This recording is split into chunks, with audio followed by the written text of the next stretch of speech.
Hi again, everybody. This is Jim here with Educator.com lessons on WordPress. And today we're going to talk about creating a theme. And with that, I just want to point out that this is kind of a special kind of lesson in that it's really geared towards PHP programmers. So for those of you who are not interested in PHP, you can go ahead and skip this lesson if you like. Even though if you're not interested, I still think it's kind of important for you to understand the structure of WordPress, but the choice is yours. So I'm kind of giving you a break over here. If you want to listen through this course, you can. Otherwise, you can skip on to the next lesson. But for those of you who are PHP programmers, this is going to be a pretty important lesson to understand, because I'm going to talk about the structure of WordPress and how the inventors of WordPress were able to come up with this beautiful software. We're going to basically talking about how to create a theme, create a theme for yourself or borrow from others. And of course, we want to learn about the files, how to create them, and what it involves. And then generating WordPress themes. I mean, generating meaning that you're basically using a website or an outside source to create the themes yourself, or basically there are services out there that allow you to create the themes, and then you can download the files and then upload it into WordPress. So we're going to go ahead and talk a little bit more about this. So how to create a theme. First and foremost, as I mentioned before, you need to have a solid understanding of PHP and MySQL. Okay, so the first thing you want to do is whenever you create a hosting. Now, oh, by the way, I'm assuming that this is for hosted PHP programmers. So WordPress sites. So if you're using WordPress.com, there's nothing much you can't really program, because obviously they're not going to allow you to.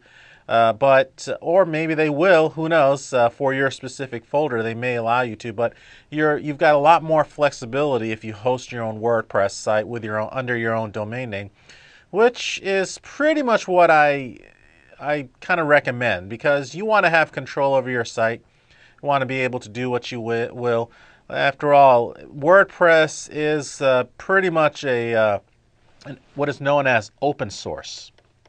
Okay, so you can basically do what you want. You can add code to it. You can remove code to it.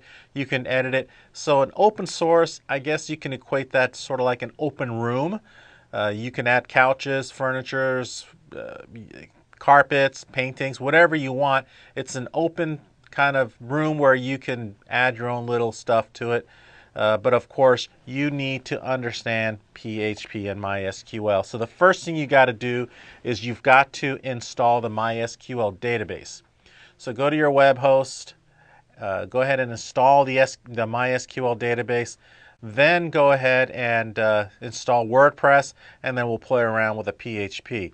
So again, this is for mostly hosted websites.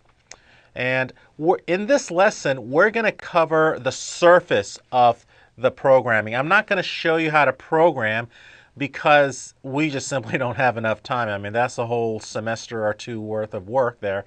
Educator does offer a PHP class. I recommend you take it and see if you can apply into WordPress.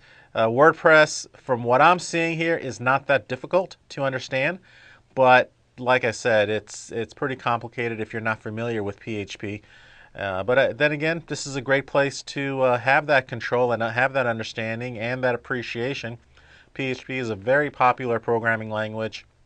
Definitely, if you're a developer or if you're an upcoming developer, if you learn PHP, you're going to have a high marketability, because there's a lot of people out there who are needing PHP programmers. So anyways, so let's go ahead and dive right in and start talking about the WordPress and the internals.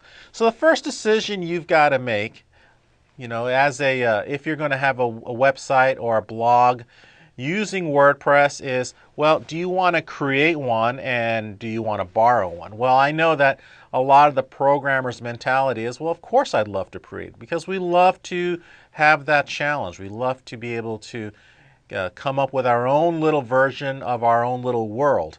But a lot of us, well, we don't want to deal with that, so we rather borrow. And of course, if I were to basically go to a web browser right now and I type in WordPress themes, well, look how much, here it is right here. I'll go ahead and increase the size.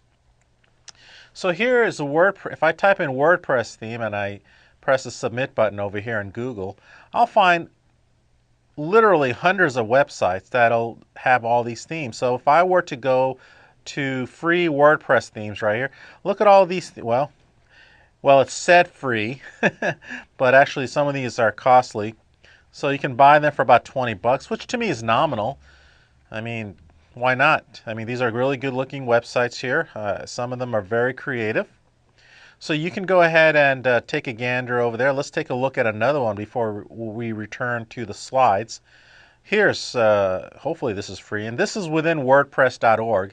So you can download these 2010. Some of you are maybe familiar with this one, but this is a pretty interesting website here. You can actually see the ratings and download. So if you click into the theme that you're interested, you can actually download it right over here on the upper right where it says download version. So you can download it and then install it. I've already explained in a previous lesson what that procedure is as far as downloading and then uploading a theme, that is. So there are literally thousands of WordPress themes. I mean, people are creating it every day, and there's downloads every day. All you got to do is just type in a keyword. But since we're catering more towards the developers, we're going to basically leave it at that. So from here on in, again, this is all about the developers. So let's go ahead and go to the next slide as soon as we activate the slides. There.